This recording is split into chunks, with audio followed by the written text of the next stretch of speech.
The lecture. Mrs. Dorothy Landon didn't tolerate unruly kids and disruptors in her classroom, namely kids like Danny Troy.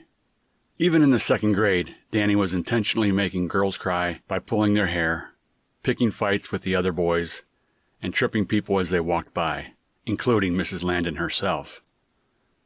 Danny wasn't naughty or mischievous, as some kids are, but he was downright mean. In the same grade was Alvin, who was vying for the title of class clown. Quick with a witty comment even in the second grade, Alvin spoke out more often than Mrs. Landon cared for.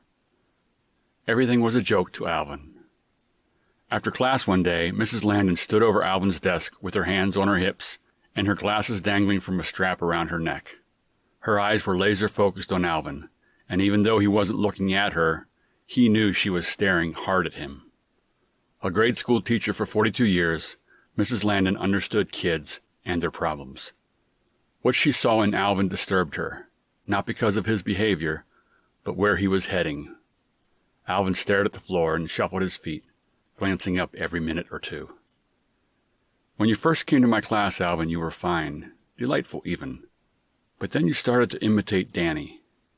What he does is sometimes mean and hateful. I'm starting to see you do some of those things.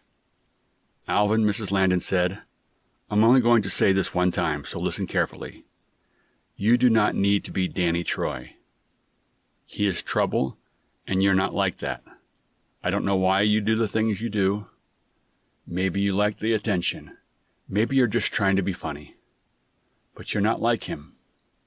You're a good kid, Alvin. Understand? Alvin nodded without looking up. Alvin? He slowly raised his head.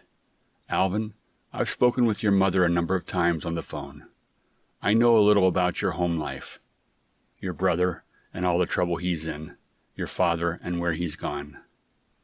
Silence as he looked back at the floor. Alvin, I'm glad you're in my class. You're a very bright boy. Even before she saw his face full on, she saw his countenance had changed. She could tell he was processing what she had just said. Mrs. Landon winked at him and said, Have a great afternoon, Alvin. See you tomorrow. And then she left.